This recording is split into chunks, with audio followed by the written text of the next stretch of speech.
दिया हुआ है कि हम क्या क्या चीज़ें डिस्कस कर रहे होते हैं। और उस सीक्वेंस में हम सबसे पहले जब किसी कॉन्टिनेंट को डिस्कस करते हैं तो हम उस कॉन्टिनेंट के बारे में उसकी जो जनरल इंफॉर्मेशन है वो ऐड करते हैं। वो जनरल इंफॉर्मेशन सारे वो एमसीक्यूज होते हैं जो मोस्ट रिपीटेड एमसीक्यूज भी हैं और जो उस कॉन्टिनेंट के बारे में आपको जनरल इंफॉर्मेशन के तौर पर पता नहीं होना चाहिए। और उसके बाद हम फिर उसके अंदर रिवर्स, माउंटेन्स और बाकी एरियाज को वन बाय वन देखेंगे और एक्सप्लोर करेंगे। ठीक है जी, तो लेट्स स्टार्ट इट। और हमें इसमें क्या क्या देखना है इसको इसी तरह से चेक कर लेते हैं। सबसे पहले तो एशिया जो है, दिस दिस इज एशिया। सारे का सारा इस एशिया में मैं भी आपको लेके जाता हूँ, इसकी चीजें आपको एक्सप्लोर करवाता हूँ। इसके बारे में कुछ जनरल इंफॉर्मेशन लिखना शुरू करें। एशिया जो है, this is the largest continent. तो सबसे पहले ये first largest continent of the world, right. Largest continent है एशिया। मैं आप लोग की चैट बंद करूंगा। अभी भी कुछ ज्यादा जो है बार बार क्लास में आ रहे हैं। Largest continent of the world दो लिहाज से। इसके अंदर जो तीन चार एमसीक्यूज आते हैं इसके लार्जेस्ट होने के हवाले से, मैं सारे लिखवाता हूँ और उनकी सारी एंगल्स भी अभी आपको समझाता हूँ। Largest continent of the world है। Largest continent of the world किस तरह से है? ये इस तरह से है कि बाय पॉपुलेशन भी ये सबसे ज्यादा बड़ा है और बाय एरिया भी ये सबसे ज्यादा बड़ा है, राइट। अब बाय पॉपुलेशन ये किस तरह से हम इसके अंदर सेग्रीगेशन करते हैं, ये वाली चीजें जरा नोट कीजिएगा। अगर हम पूरे एशिया की बात करें, यानी ये जो एशिया इस वक्त हमारे सामने जो मैप है सर आपको दिखा रहा है, ये लेफ्ट साइड पे यूरोप है, वेस्टर्न साइड पे, और ये सारे का सारा आपके सामने एशिया है। इस एशिया के अंदर जो पॉपुलेशन है दुनिया की वो सबसे ज्यादा है। क्यों? क्योंकि चाइना मोस्ट पॉपुलस कंट्री है, इंडिया की पॉपुलेशन बहुत ज्यादा है, इंडोनेशिया बहुत बड़ा है, रशिया का इलाका भी बहुत बड़ा है, वहां पर भी बहुत आबादी है। और जो सेंट्रल एशियन रिपब्लिकन स्टेट्स हैं, मिडल ईस्ट है, ये सारे कॉन्सेप्ट आप क्लियर होंगे कि मिडल ईस्ट कहाँ है, इसमें क्या चीज फॉल करती है, ईस्ट क्या होता है, सेंट्रल क्या होता है, तो ये मैं आपको सारे शेयर करूंगा। अच्छा जी, अब उम्मीद है कि अब आपको मेरी आवाज़ बिल्कुल ठीक आ रही होगी। आवाज़ अभी भी अभी ठीक आ रही है आप लोग को? अब आवाज़ ठीक आनी चाहिए आप लोग को। कोई जवाब दे दे। हाँ जी, अब आपको आवाज़ ठीक आ रही है। ठीक है, एक मिनट होल्ड कीजिएगा।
अच्छा क्लास, आई एम बैक। मेरा ख्याल है अब आपको आवाज़ सब कुछ सही आ रही होगी। आवाज़ का इशू था उस वक्त। मैं आपसे वहीं से चीज़ें स्टार्ट करता हूँ। मैंने आपसे कहा कि जो हमारा कॉन्टिनेंट है, लार्जेस्ट कॉन्टिनेंट है एशिया, ये पॉपुलेशन वाइज बड़ा है। इस एशिया के सारे जो हिस्से हैं वो सारे हम एक्सप्लोर करेंगे, लेकिन इसमें दो एमसीक्यूज इसी पॉपुलेशन और एरिया के हवाले से। अगर ये एमसीक्यूज आता है कि दुनिया का सबसे बड़ा कॉन्टिनेंट क्या है और अगर उसमें एशिया है तो एशिया फर्स्ट पे है। हमने इसके बाद पढ़ना है अफ्रीका। तो अफ्रीका दुनिया का सेकंड लार्जेस्ट कॉन्टिनेंट है पॉपुलेशन और एरिया वाइज दोनों में। और रशिया भी इसी तरह से, सॉरी एशिया भी इसी तरह से है। अच्छा, इसके बाद थर्ड लार्जेस्ट जो है वो हमारा नॉर्थ अमेरिका है, फोर्थ लार्जेस्ट हमारा साउथ अमेरिका है, और फिफ्थ लार्जेस्ट यानी पाँचवें नंबर पे जो हमारा कॉन्टिनेंट आता है वो यूरोप आता है, और फिर उसके बाद ऑस्ट्रेलिया आता है। तो अगर हम उल्टी गिनती गिने तो आपको, मैं पिछली क्लासेस में आपको ये बात याद होगा कि सबसे छोटा जो है वो ऑस्ट्रेलिया है, और उसके बाद सेकंड स्मॉलेस्ट कॉन्टिनेंट जो है वो यूरोप है। तो ये थोड़ा सा हमारे पास रैंकिंग पॉइंट ऑफ व्यू से हमारे पास चीज़ होनी चाहिए। इसको आपने एज इट इज़, जैसे मैंने बोला, आपने लिख लिया होगा और इसको बाद में आपने अरेंज कर लेना है इसको। अब एशिया के अंदर कुछ चीज़ें और भी हैं। जैसे अगर हम मुस्लिम वर्ल्ड की बात करें तो जो इस्लामिक कंट्रीज़ हैं इसके अंदर, एशिया के अंदर, उन इस्लामिक कंट्रीज़ में एक मुल्क है काज़ख्स्तान। काज़ख्स्तान, राइट। और काज़ख्स्तान जो है ये मुस्लिम कंट्रीज़ में एरिया वाइज बड़ा है, एरिया वाइज लार्जेस्ट है इन मुस्लिम कंट्रीज। सवाल यूं भी आता होता है। अच्छा, और इंडोनेशिया जो है, इंडोनेशिया या इंडोनेशिया, ये पॉपुलेशन वाइज इस्लामिक कंट्रीज में लार्जेस्ट है। और ये दोनों कहाँ हैं? दोनों आपके एशिया के अंदर है, राइट। तो पहला सवाल कि दुनिया का लार्जेस्ट कॉन्टिनेंट में भी यही है। अगर हम इस्लामिक वर्ल्ड में चले जाएं तो इस्लामिक कंट्रीज के अंदर काज़ख्स्तान एरिया वाइज बड़ा है और इंडोनेशिया पॉपुलेशन वाइज बड़ा है, राइट। अब इस एशिया के अंदर टोटल जो रियासतें हैं उनकी तादाद है 48 कंट्रीज। यहाँ पर एक कैच है, तुम्हें वो समझना पड़ेगा। यार आप क्यों लेट आते हैं? मुझे नहीं समझ आ रही कि आप जब जब कोई बच्चा वेटिंग रूम में एंटर होता है तो मैं जो लिख रहा होता हूँ वो नहीं लिखा जाता है मुझसे उस वक्त। अच्छा, वेटिंग एरिया क्या मैं लिखवा रहा था? टोटल कंट्रीज, कंट्रीज और स्लैश स्टेट्स कितनी है इसके अंदर? 48 स्टेट्स हैं। लेकिन यहाँ पर एक चीज़ को समझना है, किसी जगह पर आपको 50 स्टेट्स भी पढ़ने में और किसी एमसीक्यूज में नज़र आएगा। अच्छा, जवाब 48 भी ठीक है, जवाब 50 स्टेट्स भी ठीक है। क्यों? इसलिए कि 48 के अंदर दो मुल्क हैं, एक है ताइवान और एक मुल्क है हांगकांग। ये दोनों जो ये दोनों जो मुल्क हैं, ये दोनों जो कंट्रीज हैं, हांगकांग हांगकांग और ताइवान, इनको मिलाकर ये 50 हो गए। लेकिन ताइवान और हांगकांग दोनों चाइना के ज़ेर कंट्रोल हैं, और ये क्लेम करते हैं कि हम चाइना से अलहदा होना चाहते हैं या हमें चाइना अलहदा कर दे, लेकिन चाइना उनको अलहदा नहीं कर रहा। तो जब तक यूनाइटेड नेशंस इनको कंट्रीज़ रिकॉग्नाइज नहीं करेगी, कुछ रियासतों जो चाइना के अगेंस्ट हैं वो इनको एक्सेप्टेंस की बात करती हैं। तो इस वजह से कभी किसी जगह पर 50 स्टेट्स भी एशिया की काउंट होती हैं, इंक्लूडिंग ताइवान एंड हांगकांग। अगर ताइवान हांगकांग को चाइना का हिस्सा समझा जाए तो फिर ये 48 स्टेट्स होंगी। सवाल में 48 और 50 दोनों इकट्ठा नहीं होगा। अगर 48 और 50 इकट्ठा होगा तो ये जो कंडीशन मैंने अभी आपको समझाई है ये साथ मेंशन होगी। और अगर ये यूँ नहीं होगा तो या जवाब में 50 होगा, 40 होगा, 23 होगा या कुछ और होगा। तो आपको वाज़ेह तौर पर ये बात समझ आई चाहिए कि या तो आप इसका जवाब 48 लिख रहे होंगे या आप इसका जवाब 50 लिख रहे होंगे। तो ये जो बच्चे लेट आ रहे हैं, I hate you guys, time से आया करो। अच्छा, इस एशिया के अंदर 12 लैंड लॉक्ड कंट्रीज हैं। लैंड लॉक्ड उन कंट्रीज को कहा जाता है जिन कंट्रीज को चारों तरफ से ज़मीन लगती है और कोई समंदर या कोई पानी का ज़ख़ीरा नहीं लगता। ठीक है, मेरे कर्सर को देखना है, मैप के अंदर मैं आपको दिखाता हूँ। ये देखें, एक मुल्क है अफ़गानिस्तान। इस अफ़गानिस्तान के चारों तरफ कोई कोस्टल लाइन नहीं है ना, यहाँ से भी लैंड्स, यहाँ भी लैंड, ऊपर भी लैंड, चारों तरफ लैंड। तो अफ़गानिस्तान लैंड लॉक कंट्री है।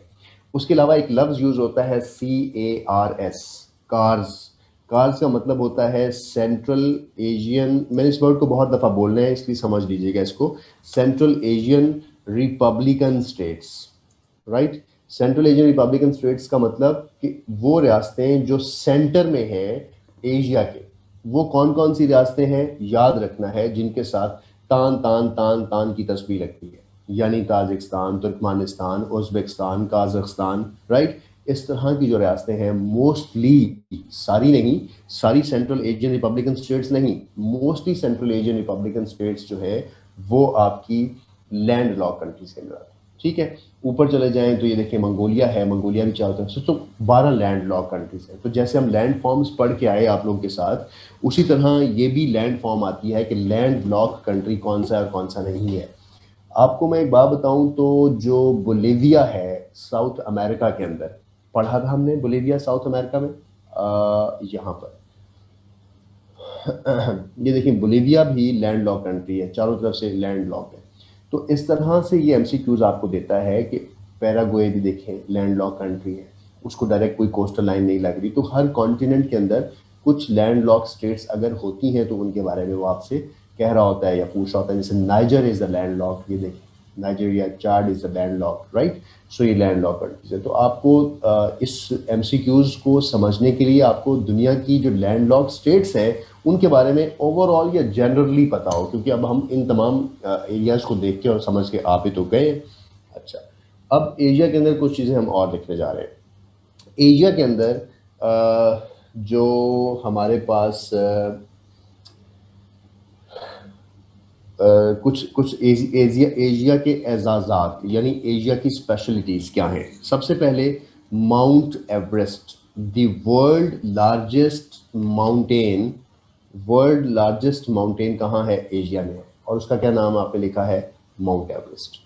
अब माउंट एवरेस्ट हम वैसे इसकी मैं लिखवा देता हूँ आपके अभी यहाँ पर 8848 मीटर इसकी इसकी इसकी हाइट है। और ये मैंने आपको पढ़ाई थी जब हम मैरियाना ट्रंच कर रहे थे, याद है ना उस वक्त। अच्छा, इसी तरह दुनिया की सबसे ऊंची जगह यहाँ पे है, दुनिया का डीपेस्ट प्लेस जो कि समंदरों में होती है, जिसका नाम क्या है, मैरियाना ट्रेंच। तो मैरियाना ट्रेंच भी यहाँ पर है। किस जगह पे हमने पढ़ा था इसको याद करें, फिलीपींस में पढ़ा था और जापान के साथ है। और कहाँ पढ़ा था हमने, पैसिफिक में पढ़ा था, राइट, पैसिफिक में। और किस पैसिफिक में पढ़ा था, वेस्ट ऑफ पैसिफिक में, राइट, पैसिफिक के वेस्ट में पढ़ा था। मैरियाना ट्रेंच भी यहाँ पे है। उसके बाद the smallest states of Asia वो कौन सी है, Maldives, Maldives, Maldives, alright.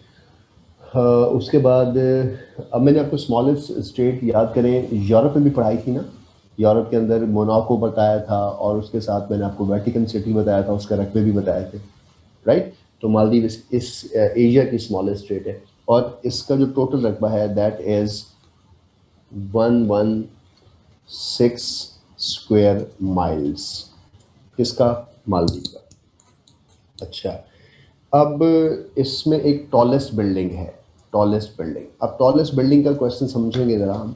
Tallest building एक तो बुर्ज खलीफा है, बुर्ज खलीफा है, और इसकी टोटल हाइट कितनी है, सवाल इसके ऊपर 3-4 सवाल आए हुए थे। क्या सवाल आया था, पहली बात तो ये कि this is the tallest building in the world as well, और इसकी हाइट है 828 प्लस 8 मीटर, 828 मीटर इसकी टोटल हाइट है, प्लस मैंने इसके साथ 8 लिखा है आपको समझाने के लिए, ये समझाने के लिए कि जो हमारा बुर्ज खलीफा है, बुर्ज खलीफा की जो हाइट है उसके ऊपर एक एंटीना लगा होता है, राइट। उस एंटीने की अलहदा से हाइट है 808 मीटर, और अगर उस एंटीने से पहले की हाइट देखें तो वो 828 मीटर। तो ये टोटल लेंथ कितनी बनती है, 836 मीटर। तो अब ये तीनों चीज़ें समझने के बाद आपने जवाब में देखना है कि उसने अगर कोई कंडीशन लगाई है एंटीना की, या अगर यही सवाल पूछता है कि इसका एंटीना कितना लंबा है, तो वो आप बता सकते हैं कि ये 8 मीटर है। तो टोटल हाइट इसकी कितनी होती है, 836 मीटर।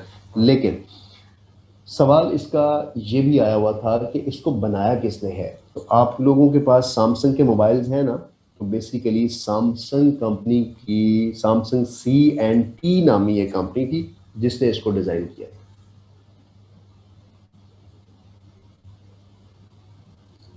ठीक है, अच्छा, इससे को डिज़ाइन भी किया था और इसको डिज़ाइन करने का एक इंजीनियर का नाम भी है, वो मेरे पास भी कहीं मेंशन था, उसका भी समटाइम वो पूछ लेता है, लेकिन बहरहाल हमें इसको फिलहाल इतना लिख रहे हैं 2717 फुट टोटल इसकी बनती है, अगर 836 मीटर को हम कन्वर्ट करें फुट के अंदर। तो ये क्वेश्चन आया हुआ था कि बुर्ज खलीफा को कंस्ट्रक्ट किसने की है, किस कंपनी ने। तो Samsung CNT construction and telecommunication या समथिंग कुछ इस तरह का नाम होगा इसके साथ। एनीवे इसको देख लीजिएगा ये क्या है। अच्छा, उसके बाद हमारे पास जो लार्जेस्ट कंट्री है इसमें बाय पॉपुलेशन, कंट्री है बाय पॉपुलेशन, वो कौन सा है? वो चाइना है। और कंट्री बाय एरिया यहाँ बड़ा कौन सा है? That is Russia. Voice distortion आ रही है जी? आतिफ हुसैन को आ रही है, बाकी लोगों को भी आ रही है?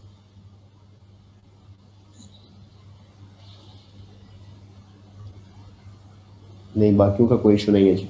आतिफ, आपका फिर इंटरनेट का इशू होगा। ठीक है, तो कंट्री बाय एरिया सबसे बड़ा रशिया है और बाय पॉपुलेशन सबसे बड़ा कंट्री इसमें चाइना है। अब ये कुछ थी जेनेरिक चीज़ें, इनको बता दी हैं मैंने।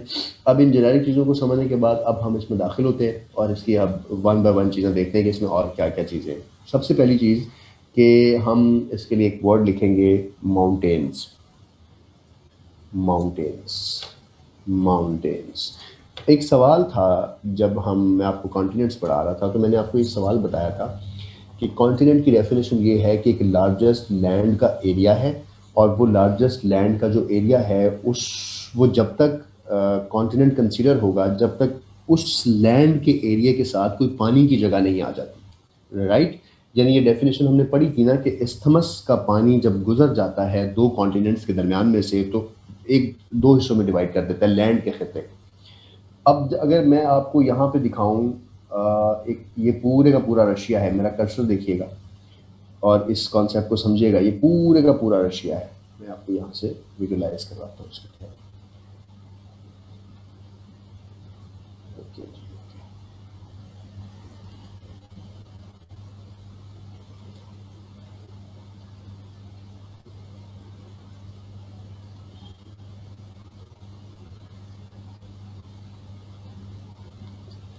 अच्छा, ये देखें, ये पूरे का पूरा एशिया कॉन्टिनेंट है ना, और यहाँ तक लगता है कहीं पे पानी है इन दोनों के दरमियान। यानी ये आपका यूरोप है पूरे का पूरा, और ये कुछ यूरोप के साथ ही मुंसलिक इलाके हैं, और और ये सारे का सारा एशिया है। तो इनके दरमियान तो कहीं पानी नहीं है, नहीं है ना पानी। तो मेरी जो डेफिनेशन थी उसके मुताबिक तो कॉन्टिनेंट्स वो होते हैं, जैसे अगर मैं आपको कहूँ कि this is the continent, Africa एक कॉन्टिनेंट है नीचे, और इसके साथ ये यूरोप है, तो इनके दरमियान देखें पानी है, यहाँ पे पानी है, और यहाँ से जहाँ से जुड़ा हुआ है वहाँ पे हमने इस्थमस निकाल कर, और इसको भी हमने पानी से देखें यहाँ से अलहदा किया हुआ है। ये छोटी सी नहर निकाल के स्वीज़, तो स्वीज़ से भी हमने इसको कंटेंट, तो ये तो कंटेंट की डेफिनेशन तो यहाँ पे तो पूरी होती हैं। तो अगर मैं आपको कहूँ कि ऑस्ट्रेलिया के अंदर, ऑस्ट्रेलिया को भी हम अलहदा कर दें तो ऑस्ट्रेलिया भी अलहदा, उनके दरमियान पानी है। तो यहाँ पर क्यों नहीं है? अगर हम दूर से देखें तो ये बात ठीक है कि इनके दरमियान विजिबली पानी नहीं है, ये बात विजिबली नहीं है, लेकिन पानी है, वो भी अब आपको दिखाता हूँ। अच्छा, दूसरी बात ये कि इस वजह से इसका नाम यूरेशिया भी है, यानी इसमें यूरोप और एशिया दोनों को इकट्ठा करके भी इसी वजह से बोला जाता है। तो sometimes both continent Europe and Asia is called Eurasia, is called one continent due to this reason. और फिर जब हम दुनिया के काउंट करते हैं, फिर 5 ये खित्ते बनते हैं बड़े कॉन्टिनेंट्स, और फिर एक नॉर्थ और एक साउथ बनता है। अच्छा, अब हमारे पास जो एरियाज़ हैं, जैसे मैंने माउंटेन्स का वर्ड लिखा है, तो माउंटेन्स में मैं आपको एशिया की शक्ल अगर आप देखें तो आपको ये सामने जहाँ मेरा कर्सर इस वक्त है, जो मेरी स्पॉटलाइट आपको दिखाएगी, ये जगह जो है जहाँ इस वक्त कर्सर है, ये दूर से दुल्हन के सर पे जो टिक्का होता है, मत्थे का टिक्का है, बिल्कुल ऐसे एक टिक्के की मानी ऊपर से नीचे की तरफ एक लाइन आ रही है ना, ये लाइन पूरी की पूरी। अब मैं आपको ये दूर से दिखाता हूँ। ये देखिए, ये हमारा एशिया है, और इस एशिया में दूर से विजिबली एक लाइन ऊपर से नीचे की तरफ आ रही है। ये जो लाइन है ये बेसिकली एक माउंटेन का सिलसिला है, राइट?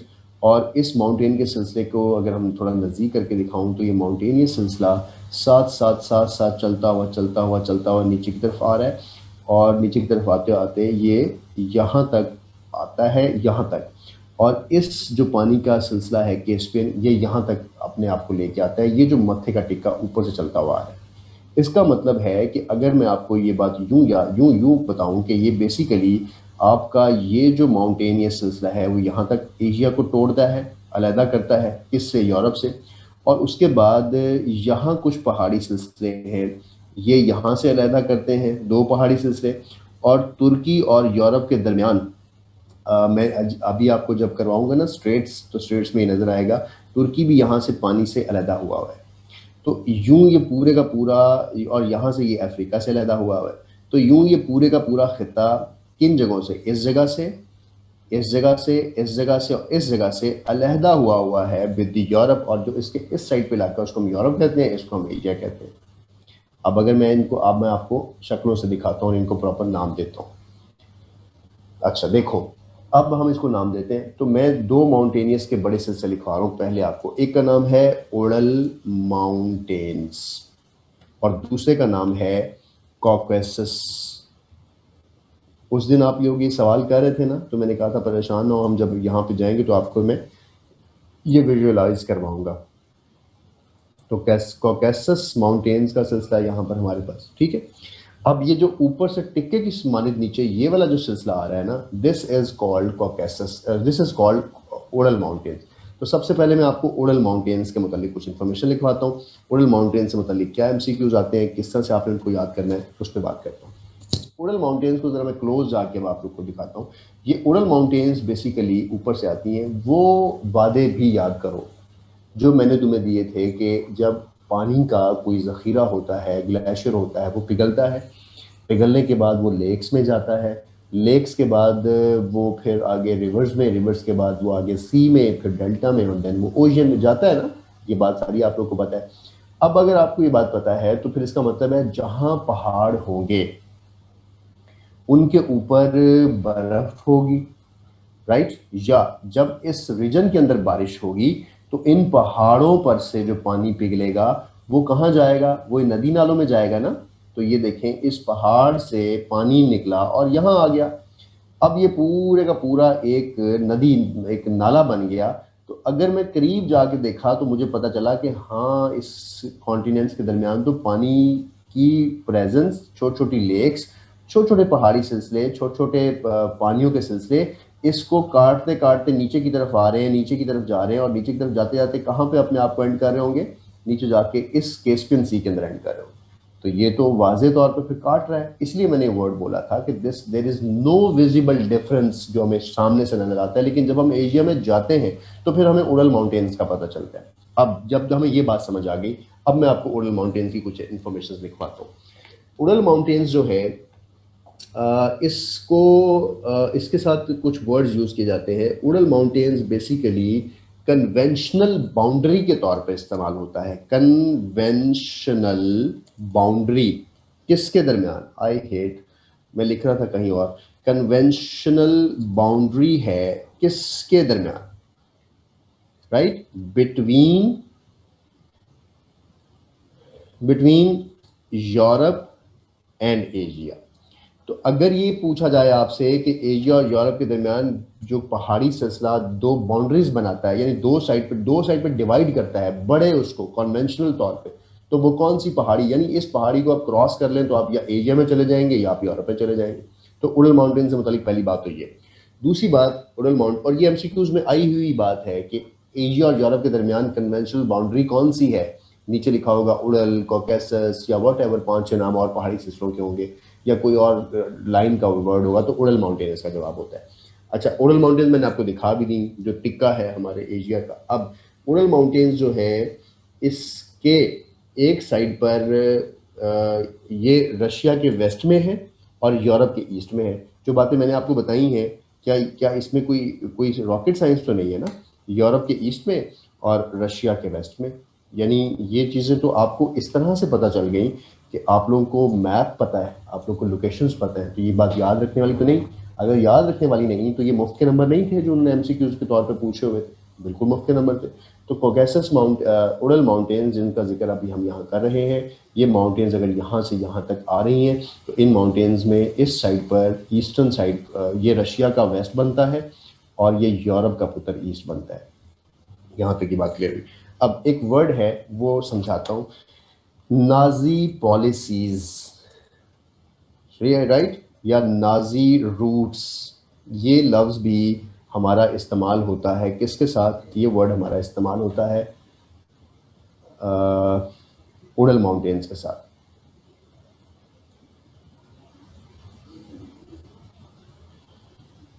राइट, अब ये कौन सी माउंटेन्स हैं जो ये वर्ड यूज़ होता है, अब ये बात समझाता हूँ आपको। आप लोगों ने इमरान खान की तकरीर सुनी होगी, और इमरान खान की तकरीर के अंदर आपने एक लफ्ज़ सुना होगा, Nazi policies of Modi, India की नाजी पॉलिसीज़, इंडिया की नाजी गवर्नमेंट, ये वर्ड सुना होगा आपने। तो मैं आपको नाजी का थोड़ा सा बैकग्राउंड बताऊंगा 2 मिनट के लिए, ताकि आप इस एमसीक्यूज़ को या इस अंडरस्टैंडिंग को उड़ल माउंटेन्स के साथ कैसे रिलेट करते हैं।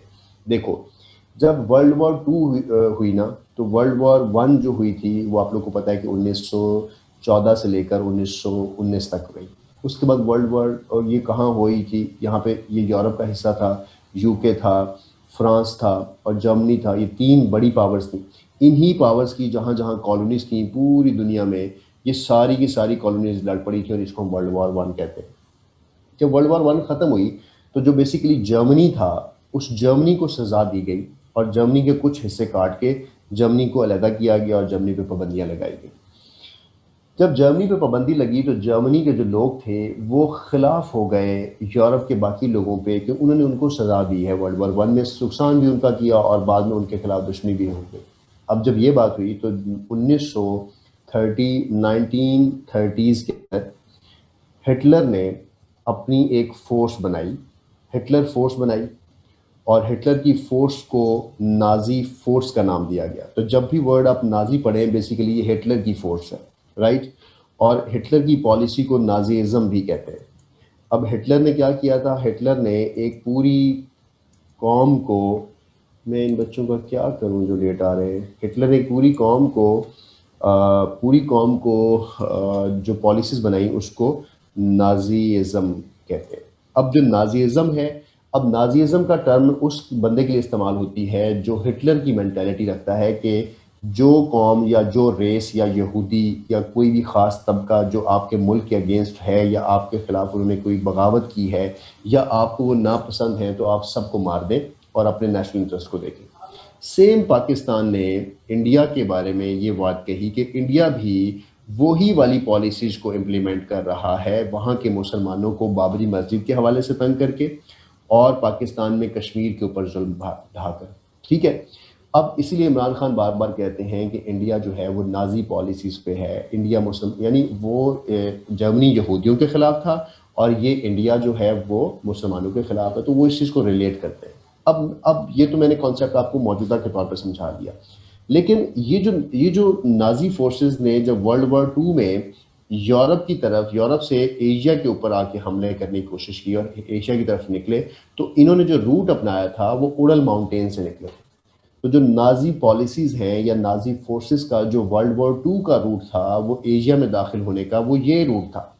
तो और यूरोप से अगर कोई फोर्स किसी भी रास्ते दाखिल होती है तो यहाँ के रास्ते, पहाड़, यहाँ के दरिया और यहाँ के जो जंगलात हैं उनको क्रॉस करके वो एशिया, और एशिया के बाद उन तमाम इलाकों में दाखिल हुए जहाँ पर उन्होंने वर्ल्ड वॉर में शिरकत करनी थी। इस वजह से उड़ल माउंटेन्स के साथ जो नाजी पॉलिसीज़ हैं या नाजी फोर्सेस हैं या जो वर्ल्ड वॉर 2 में फोर्सेस का रूट है फॉर द यूरोप, उसके साथ भी ये लफ्ज़ यूज़ होता है। और ये वाला एमसीक्यूज़ या ये अंडरस्टैंडिंग समझाने के लिए मैंने आपको एक पूरा स्केच समझाया है जो कि उस हिस्ट्री के साथ बिलोंग करता है। क्लियर हुई बात?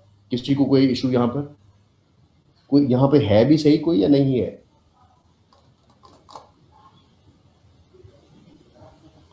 अच्छा है जी, बिल्कुल है। ऑलराइट, सब है जी, गुड है, गुड है, गुड है, गुड है, गुड है। मैं क्या, मैं अकेला तो नहीं बातें कहिए जा रहा हूँ, ये चल भी रहा है कि नहीं चल रहा? लिखी जा रहे हो हैं? मतलब तुम लोग आके मूवी लगा लेते हो 2 घंटे की और बस सुनने बैठ जाते हो आके।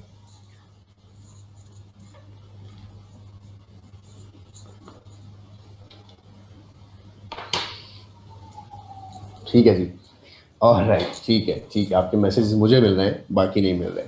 ऑलराइट, ज़हीम साहब आपने जितनी माशाल्लाह लेट ज्वाइन किया है तो आपको तो लिसनिंग भी नहीं होगी और फिर आपकी इंटरेस्टिंग भी नहीं होगी। ठीक है, ध्यान से ही सुने हमें, राइट। ऑलराइट, आ जाए वापस। अब जब हमने ये सारी डायग्राम उड़ल माउंटेन से मुतालिक बना ली, अब उड़ल माउंटेन्स के बाद मैं आपको दूसरे माउंटेनियस सिलसिले की तरफ लेके आता हूँ।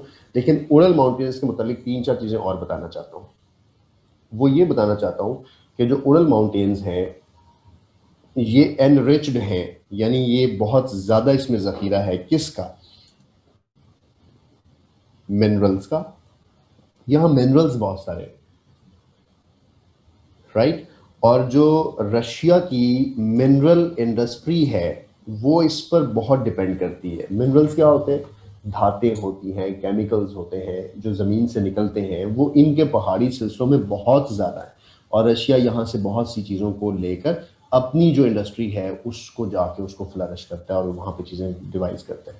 सो ये वाला कॉन्सेप्ट भी हमारा उड़ल माउंटेन्स के साथ ही लिखता है। अब उड़ल के बाद अब हम आते हैं एक और पहाड़ी सिलसिले की तरफ, एशिया के दूसरा बड़ा पहाड़ी सिलसिला जिसको हम कहते हैं कॉकेसस। अब मैंने कॉकेसस का वर्ड लिखा तो है, लेकिन ये जो दो पहाड़ी सिलसिले मैं आपको क्यों पढ़ा रहा हूँ, ये मैं इसलिए पढ़ा रहा हूँ कि बेसिकली ये डिवाइड करते हैं यूरोप और एशिया को, क्योंकि इसमें और पहाड़ी सिलसिले भी हैं एशिया में, वो मैं इसके बाद पढ़ाता हूँ। दो मैंने शुरू में इसलिए लिखे हैं ताकि मैं आपको ये डिवीजन समझा सकूँ। अब कॉकेसस माउंटेन्स क्या है, कॉकेसस माउंटेन्स को ज़रा गौर से देखिएगा। कॉकेसस माउंटेन्स को आपने देखना किस तरह से है, ये है कॉकेसस माउंटेन्स। जब यहाँ तक हम आ गए तो ये जो पट्टी है, यानी इधर कैस्पियन सी और इधर ब्लैक सी और कैस्पियन सी के दरमियान एक इस तरह से ऊपर से नीचे आने वाली एक पट्टी है। ये पट्टी पूरी की पूरी, ये सारी की सारी जगह कॉकेसस माउंटेन्स कहलाती है, राइट। कॉकेसस माउंटेन्स से मुतालिक ज़रा इन्फॉर्मेशन लिखना शुरू करें, और मैं पहले कुछ समझा दूँ कॉकेसस माउंटेन्स से मुतालिक, फिर लिखते हैं इन्फॉर्मेशन। कॉकेसस माउंटेन्स की ये जो पट्टी है, इस पट्टी में कॉकेसस माउंटेन्स का जो दो हिस्से हो जाते हैं। देखें कैसे दो हिस्से, ये दो हिस्से। अच्छा, अब ये दो हिस्से हैं तो ये जो ऊपर वाला हिस्सा है इसको हम नॉर्थ कहेंगे ना, और नीचे वाले को हम क्या कहेंगे, इसको हम साउथ कहेंगे। तो नॉर्थ और साउथ हो गई, तो इसका मतलब है कॉकेसस की दो टाइप्स हैं, एक नॉर्थ कॉकेसस और एक साउथ कॉकेसस। अच्छा, जो नॉर्थ कॉकेसस है ना, ये बड़ी माउंटेन्स हैं, ऊंची माउंटेन्स हैं, और जो साउथ कॉकेसस हैं ये छोटी माउंटेन्स हैं। तो मैं ये इन्फॉर्मेशन के तौर पे बता रहा हूँ आपको, अभी मैं लिखवाऊंगा भी आपको कि कॉकेसस माउंटेन्स एक नॉर्थ है एक साउथ है, लिख लें।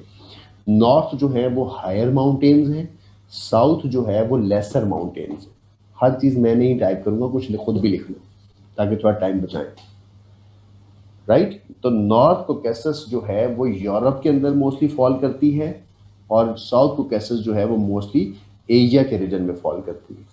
अब देखें, सवाल ये है कि जो नॉर्थ कॉकेसस है, आप लोग को पता है कि माउंट एल्ब्रस यूरोप की सबसे ऊंची पहाड़ी है और वो कॉकेसस में थी।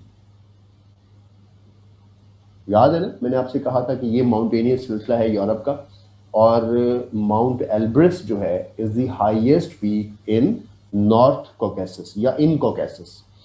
अब यूरोप की क्यों है, क्योंकि वो नॉर्थ में फॉल करती है, वो यूरोप के अंदर चली गई, इस वजह से हम ये बात कह सकते हैं। अच्छा, ये क्यों है, इस वजह से भी आपको ये बात समझ आएगी। इस वजह से है कि अगर मैं ये कहूँ कि कॉकेसस की ऊंची पहाड़ी किस जगह पे होगी, तो नॉर्थ में ऊंचे पहाड़ है ना, तो कॉकेसस में ऊंचे पहाड़ नॉर्थ में होने की वजह से यहाँ पर ही जो पहाड़ी है वो ऊंची ऊंची पहाड़ियों में शामिल होनी चाहिए। और ये देखें, इस पूरी जगह पे आपको कौन सी जगह नज़र आ रही है ऊंची, ये जगह पे आपको बर्फ़ ज़्यादा नज़र आ रही है ना, यानी जो ऊंचा मुकाम होता है वहाँ बर्फ़ ज़्यादा होती है, तो यही आपकी माउंट एल्ब्रस है, यही माउंट एल्ब्रस होनी चाहिए और कोई नहीं हो सकती। यहाँ कहीं लिखा भी नहीं आ रहा, ये देखें ये एल्ब्रस लिखा हुआ है, ये ऊंची पहाड़ी, इसके बिल्कुल साथ ही यहाँ पर एल्ब्रस, यहाँ पे Elbrus, this is the place जो सबसे ऊंची प्लेस है। खैर, तो अब हम यानी इसके नज़दीक नज़दीकी पहाड़ी यहाँ ऊपर नीचे ज़्यादा है। तो Mount Elbrus is the highest point of Caucasus. एक तो ये MCQs, लेकिन this falls in North Caucasus. North Caucasus higher mountains हैं, साउथ कॉकेसस जो है वो लोएस्ट माउंटेन्स हैं। जो मुल्क आपने सुना है जॉर्जिया, ये यहीं पर ही है, बहुत खूबसूरत मुल्क है जॉर्जिया। अच्छा, उसके बाद आपने भी कुछ दिनों खबरों में सुन रहे थे आज़रबाईजान और आर्मीनिया की जंग हुई है, तो आज़रबाईजान और आर्मीनिया भी इसके बिल्कुल नीचे है। ये देखें, ये आज़रबाईजान है, ये आर्मीनिया है। अब इसमें जो आर्मीनिया है इट इज़ इन यूरोप, और आज़रबाईजान का कुछ हिस्सा जो है वो एशिया में फॉल करता है। और कुछ ममालिक ऐसे हैं जो एशिया और यूरोप दोनों में फॉल करते हैं, और हम इनको कहते हैं यूरेशियन कंट्रीज, राइट। इसलिए ये कौन से इस तरह की ज़्यादा इशू नहीं होगा कि कौन सा मुल्क किस में लाया करता है, both are the Eurasian countries. अच्छा, अब एक तो ये हमारी दूसरी कॉकेसस माउंटेन से मुतालिक कुछ इन्फॉर्मेशन और मैं आपको बताना चाहता हूँ। पहली बात ये कि इसके दो हिस्से हैं, एक है ग्रेटर और एक है लेसर। जो ग्रेटर है वो नॉर्थ है और लेसर जो है वो साउथ है, ये इन्फॉर्मेशन लिख लें इसके साथ। दूसरी ये है कि इसकी जो हाईएस्ट माउंटेन है उसका नाम है माउंट एल्ब्रस। तीसरी इन्फॉर्मेशन ये है कि this is the natural barrier है बिटवीन यूरोप एंड एशिया। तो यूरोप और एशिया के दरमियान ये, और आपने एक नाम सुना है कि कौकाफ की पहाड़ियों से जिन्नात और परियां आती हैं, और देव जो है वो किसी को उठाकर कौकाफ की पहाड़ियों में ले जाता है। तो कौकाफ भी कॉकेसस को उर्दू में कहते हैं, तो वो इन्हीं खूबसूरत पहाड़ियों का जिक्र होता है। मैंने जैसे आपसे कहा कि जॉर्जिया इज़ इंतहाई खूबसूरत प्लेस। जॉर्जिया के देखें आधे मुल्क जो है इसमें फॉल कर रहे हैं। महबूब अहमद ASI साहब, सब इंस्पेक्टर साहब, अगर आप हमारे ऊपर पर्चा ना दें तो आप अपना माइक बंद कर लें। पुलसियाँ हैं ना आप लोग, मुझे आपसे डर लगता है। तो ये जो हमें हमें होस्ट कौन कर रहा है? तलहा, तलहा ये पुत्र, ये सेटिंग्स आप करके नहीं बैठते हो पहले से? ऑलराइट, अपने माइक बंद रखें जी। माइक हम इसलिए ऑन नहीं करते कि किसी की गाय बोल रही होती है और कहीं से कुकड़ियाँ की आवाज़ें आ रही होती हैं, कहीं पे कुछ हो रहा होता है, तो फिर क्लास डिस्टॉर्ट होती है। जब आपने बोलना होगा तो फिर हम आपका माइक ऑन करवा देते हैं।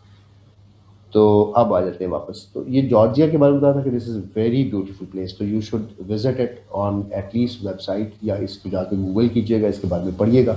इसी तरह मुल्कों के बारे में इंफॉर्मेशन देने को पढ़ा करें तो आपको थोड़ा अंदाज़ा होगा कि कौन सा मुल्क कहाँ पर है। अब आते हैं वापस।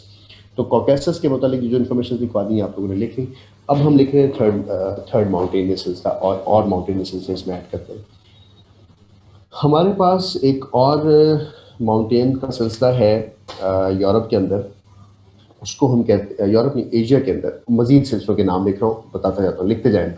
Barrier between Europe and Asia, right, national barrier. अब सवाल लिख रहा हूँ। सवाल है जी, त्यान शियान माउंटेन्स, राइट, त्यान शियान माउंटेन्स लिखते जाएं। इनके मुतालिक इन्फॉर्मेशन मैं साथ साथ बताता जाऊँगा, आपने साथ साथ लिखते जाना। और जो इन्फॉर्मेशन मैं बता रहा होता हूँ वो स्क्वीज्ड इन्फॉर्मेशन होती है, जो MCQs के पॉइंट ऑफ व्यू से उसके ऊपर होती है। पहली चीज़, जो त्यान शियान माउंटेन्स हैं ये नॉर्थ वेस्ट चाइना के अंदर है। ये चाइना के नॉर्थ वेस्ट में, राइट, चाइना में है। उसके नाम से त्यान शियान, अभी ये नाम सारे आपको 1 by 1 याद भी हो जाएंगे, त्यान शियान माउंटेन्स। अच्छा, और ये चाइना और किर्गिस्तान, बेसिकली जो चाइना का इलाका किर्गिस्तान के साथ लगता है, ये उसके साथ की माउंटेन है। यहाँ पे चाइना है, और उसके बाद यहाँ पे ये जो इस तरह की ये जो पहाड़ी सिलसिले हैं ना, ये आपके त्यान शियान माउंटेन्स के साथ आते हैं, ये वाले पहाड़ी सिलसिले, राइट। तो ये पहाड़ी सिलसिला है। हमने सारे माउंटेनियस रीजन्स देखने हैं एशिया के अंदर। एक तो त्यान शियान मैंने आपको बताया। त्यान शियान के बाद त्यान शियान को हम जो शियान का लफ्ज़ है, या त्यान शियान जो है, ये चाइनीज़ लफ्ज़ है, जिसका त्यान शियान का मतलब क्या है? त्यान शियान का मतलब भी माउंटेन है। तो ये भी MCQs के तौर पे आपको याद होना चाहिए। और इसका जो इस माउंटेन को लॉर्ड ऑफ स्पिरिट भी कहते हैं। इसकी माउंटेनियस रेंजेस को लॉर्ड ऑफ स्पिरिट भी कहते हैं। एक तो ये बात। दूसरी है एक और पहाड़ी सिलसिला जो कि फोर्थ है, त्यान शियान थर्ड था, हिमालय। हिमालय तो ज़ाहिर आप पाकिस्तान में जब से पैदा हुए आप इसका नाम सुन रहे हैं, क्योंकि ये सिलसिला पाकिस्तान के अंदर है और हम इसको पढ़ के भी आए हैं। जो हिमालय है इसमें हाईएस्ट माउंटेन रेंजेस हैं, और माउंट एवरेस्ट जो है ये भी हिमालय के अंदर है, माउंट एवरेस्ट भी, राइट, नेपाल के पास कहीं जाके आती है। उसके बाद हमारे पास एक और माउंटेन है, उसको कहते हैं ALTI, फिफ्थ माउंटेन्स दिखा रहा हूँ, ALTAI, अल्टाई माउंटेन्स। जो अल्ताई माउंटेन्स हैं ये एक और पहाड़ी सिलसिला है या इसी में, ये बेसिकली चाइना, चाइना के बाद रशिया, रशिया के बाद मंगोलिया, इन ममालिक के दरमियान का पहाड़ी सिलसिला है, राइट। तो आप लोग हिमालय पढ़ते हैं, वो अल्ताई पढ़ते होंगे बहुत ज़्यादा, तो ये बात। उसके बाद एक और पहाड़ी सिलसिला है जिसको हम कहते हैं पामीर माउंटेन्स। पामीर माउंटेन्स हमारे पाकिस्तान के अंदर, नॉर्थ के अंदर जो पहाड़ी सिलसिले हैं उनके अंदर ये लाया करते हैं। जो पामीर माउंटेन्स हैं इनके अंदर एक पामीर, इसको पामीर प्लेटो भी कहते हैं। अब जो पामीर प्लेटो है इसी पहाड़ियों के अंदर तिब्बतियन माउंटेन्स भी हैं, तिब्बत की माउंटेन्स भी इसी पामीर माउंटेन्स के अंदर हैं। और इस तिब्बतन प्लेटू को, इस पामीर प्लेटू को जो यहाँ पर है पहाड़ियाँ, उनको रूफ ऑफ द वर्ल्ड भी कहा जाता है, यानी एक ऊंचाई का बहुत बड़ा छतरी नुमा अम्ब्रेला नुमा एक सिलसिला है जिसको रूफ ऑफ द वर्ल्ड कहा जाता है, कि बहुत ऊंचा है, ठीक है। अच्छा, उसमें इससे मुतलिक सवाल ये आते हैं कि जो तिब्बतन या पामीर प्लेटू है, this is the roof of the world. सवाल ये है कि ये 3 माइल्स अबव है किससे? सी लेवल से। तो जब भी हम ऊंचाई नापते हैं किसी पहाड़ की तो हम ये देखते हैं कि ये ज़मीन से, या जो सी लेवल है, समंदर की जो सतह है, ये उससे कितना बाहर निकल आया है। तो अब वो वाला कॉन्सेप्ट याद करें जो मैंने आपको कहा था कि ज़मीन हमारी नीचे की तरफ गई हुई है डीपेस्ट एरियाज़ में और वहाँ पानी आ गया। तो बेसिकली हम जब नापते हैं ज़मीन में ऊंची उभरी हुई चीज़ों को, उनको भी फिर सी लेवल से ही नापते हैं। तो अब आपके सारे कॉन्सेप्ट्स लिंक कर रहे होंगे ना कि क्यों हम सी लेवल को से नापते हैं और क्यों ऐसा नहीं होता। ऑलराइट, अब हम इससे मुतालिक 2 बातें और पढ़ते हैं कि इन्हीं तिब्बत माउंटेन्स के अंदर वर्ल्ड हाईएस्ट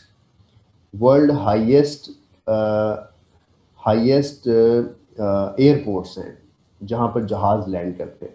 कहाँ पर? इसी तिब्बत और पामीर प्लेटूज के अंदर। और उनके 2 नाम हैं, एक को हम कहते हैं ल्हासा एयरपोर्ट और दूसरे को हम कहते हैं बांगडा एयरपोर्ट।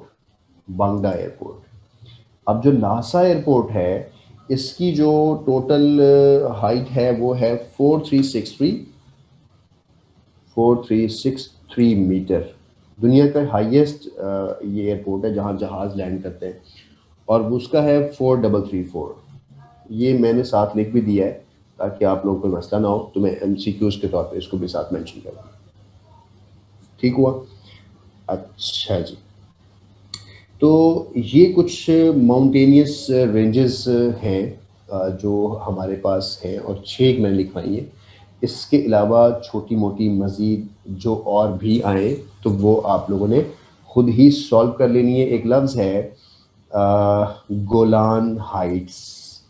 गोलान हाइट्स जो है ये भी इसी के अंदर फॉल करती हैं। Golan Heights Israel, Syria, Jordan के दरमियान, इज़राइल, सीरिया और जॉर्डन के दरमियान ये जो हाइट्स है ये गोलान हाइट्स है। ये देखें इज़राइल कहाँ है? अफ्रीका के पास, यहाँ पर अफ्रीका और सऊदी अरबिया के दरमियान में ये जो एक स्ट्रिप है, दिस इज़ इज़राइल। ऊपर देखें तो ये जॉर्डन है, ये इज़राइल है और ये सीरिया है। तो इनके दरमियान में यहाँ पर एक पहाड़ी सिलसिला है जिसको हम गोलान हाइट्स कहते हैं। तिब्बत कहाँ है जी? तिब्बत पे आपको एग्जैक्ट लिख जाए तो अब अगर यहाँ पर तिब्बत लिखें तो ये आपको तिब्बत की पहाड़ी सिलसिलों में, ये तिब्बत तो खैर इसका ये तिब्बत का प्लेन एरिया है, ये तिब्बतन माउंटेन्स है, और लेकिन ये इससे साथ साथ पाकिस्तान के ऊपर नॉर्थ में और इस जगह पे जो पहाड़ी सिलसिले सारे तिब्बतन माउंटेन्स का एरिया कहलाता है। ये वाला इस जगह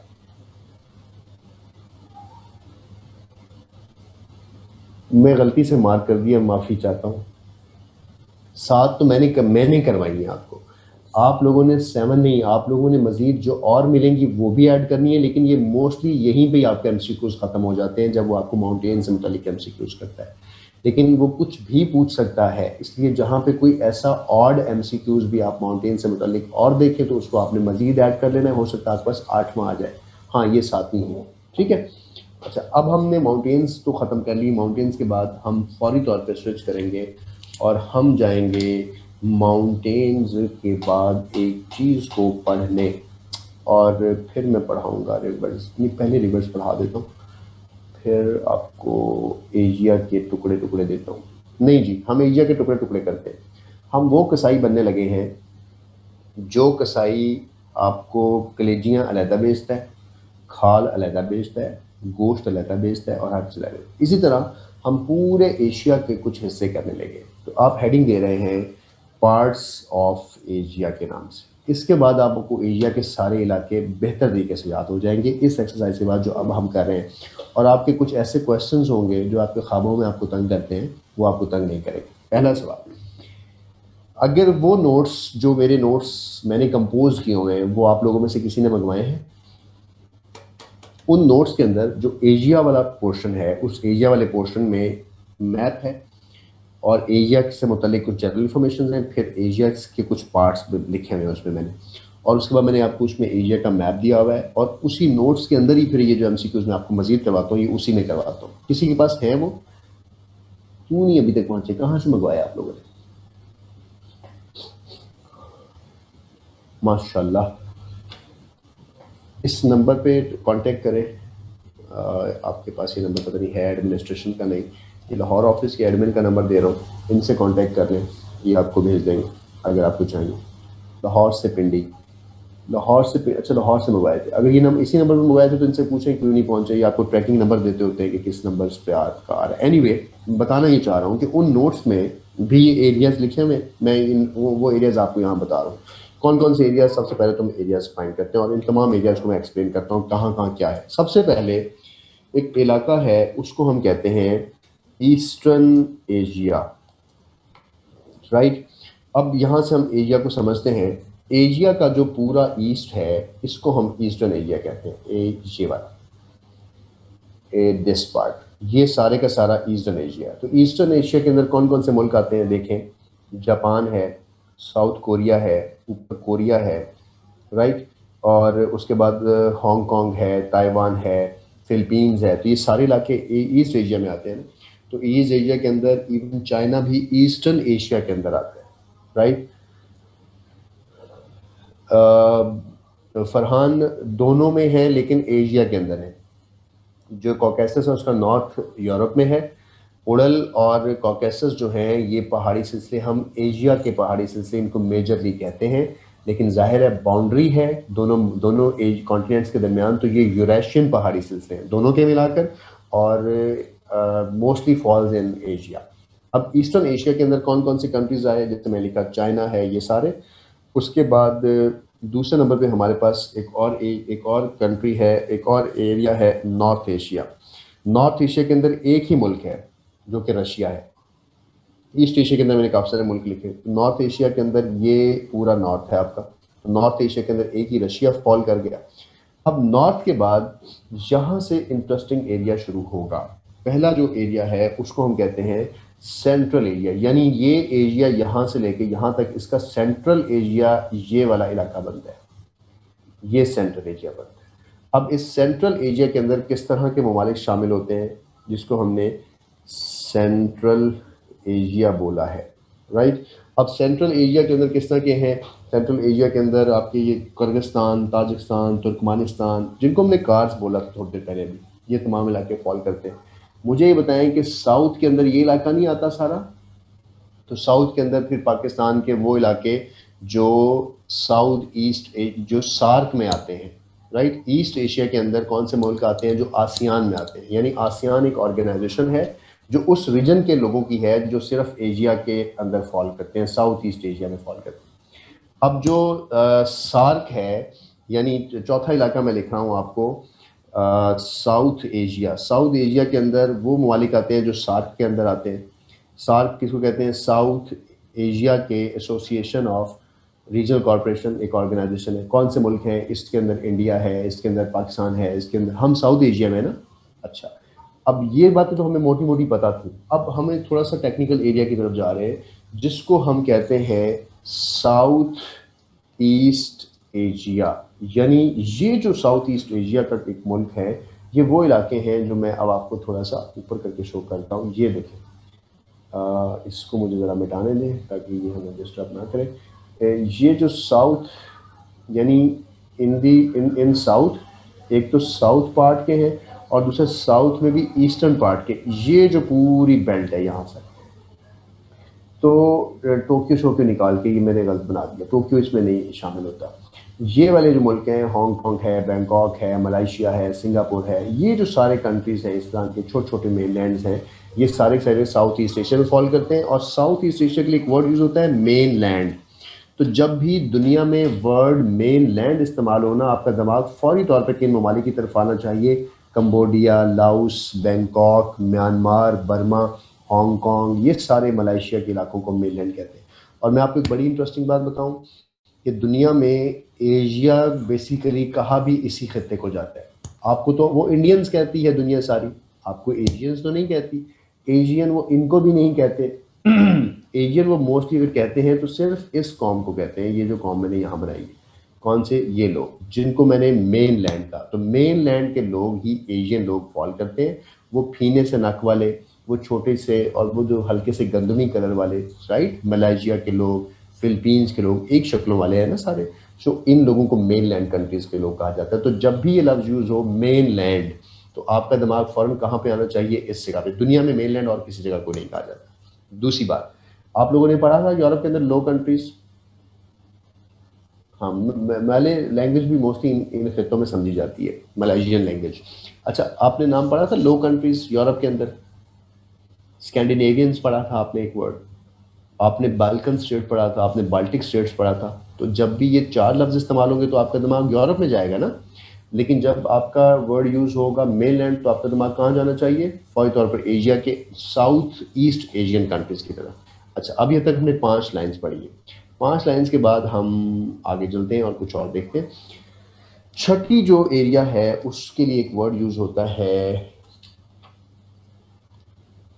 वेस्ट एंड मिडल ईस्ट।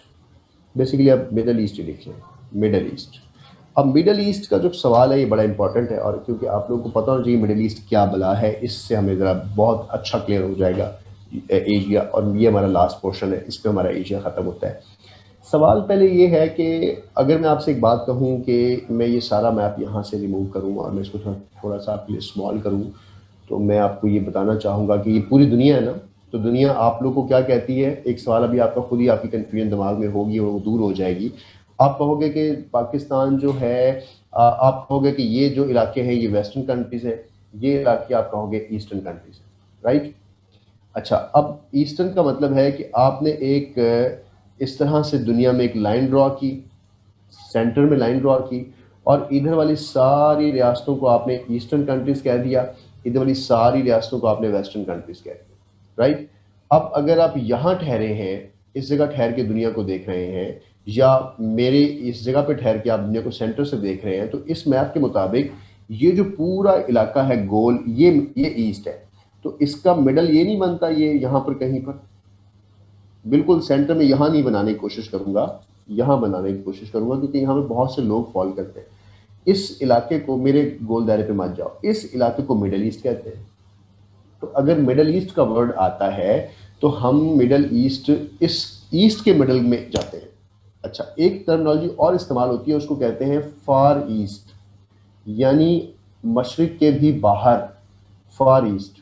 तो फार ईस्ट कौन से कंट्रीज होंगे? यानी ये वाले इलाके तो सारे ईस्ट में आ गए, ये वाले ईस्टर्न रीजन्स में आ गए, पाकिस्तान और ये सारे। लेकिन इससे भी बाहर के इलाके, यानी जापान है, कोरिया है, लाओस, कंबोडिया, बिल्कुल ईस्ट के पार, यानी मशरिक के भी पार, तो इनको मशरिक बईद भी कहते हैं उर्दू में। इसी तरह हम इसकी एक डेफिनेशंस बनाते हैं। और आप यहाँ जब ठहरे हुए होते हो तो आप उधर मुंह करके हर चीज़ को कहते हो यूरोप वेस्ट में है और अमेरिका वेस्ट में है, तो आप एक लफ्ज़ बोलते हो वेस्टर्न कंट्रीज। तो वेस्टर्न कंट्रीज का मतलब होता है यूरोप और नॉर्थ अमेरिका के मुल्क। तो ये कन्फ्यूजन आपकी कि मिडल ईस्ट को मिडल में कहाँ है दुनिया के? नहीं, दुनिया के मिडल में नहीं है, वो ईस्ट का मिडल बनता है। और ईस्ट में कौन से मुल्क आते हैं? वो मुल्क जिनको दुनिया ईस्टर्न कंट्रीज में फॉल करती है, उन वाले ममालिक।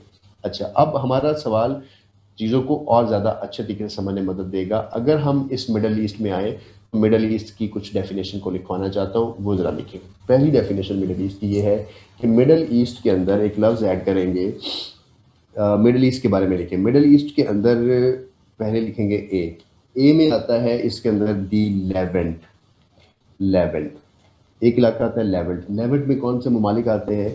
लेवेंट का लफ्ज़ जब भी यूज़ हो इसका मतलब होगा कि आप बात कर रहे हैं लेबनान की, आप बात कर रहे हैं सीरिया की, और आप बात कर रहे हैं इज़राइल की। तो इज़राइल, सीरिया, तीनों मुल्कों को मिलाकर हम क्या कहते हैं? लेवेंट। अब आप लोगों में से पॉलो कोएल्हो का एक नॉवल है अल्केमिस्ट, अगर किसी ने पढ़ा हो तो वहाँ पर ये लेवेंट की जो सहरा है उनमें वो शख्स ट्रैवल करता है तो उसके मुतालिक वो लिखता है। वहाँ पे जो हवाएं चलती हैं वो लेवेंट विंड्स भी होती हैं। तो लेवेंट का वर्ड मिडल ईस्ट में जब भी इस्तेमाल होता है तो लेवेंट कहा जाता है इन तीन इलाकों को जो मैं लिखे हैं, लेबनान, सीरिया और इज़राइल, राइट। लेवेंट के बाद मिडल ईस्ट के 4-5 हिस्से हैं मिडल ईस्ट के ना, ये सारे आपको बताओ, और ये सारे मिलेंगे तो मिडल ईस्ट बनेगा। बी पर हम लिख रहे हैं एक लफ्ज एनाटोलिया। जो एनाटोलिया है ना, ये टर्की को कहा जाता है।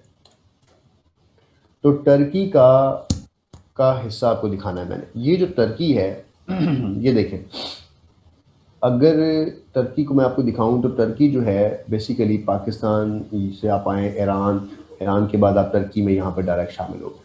तो टर्की बेसिकली डायरेक्ट जुड़ा हुआ है विद एशिया। तो इस टर्की का जो ये वाला हिस्सा है सारा, इतना जो हिस्सा है टर्की का, ये एक है, और उसके बाद टर्की का यहाँ से हिस्सा एक है, दोनों के दरमियान गैप है। और ये जो गैप है, यहाँ से एक पानी गुजरता है जिसको हम आबनाए फास्फोरस कहते हैं, दिखाता भी हूँ आपको, राइट।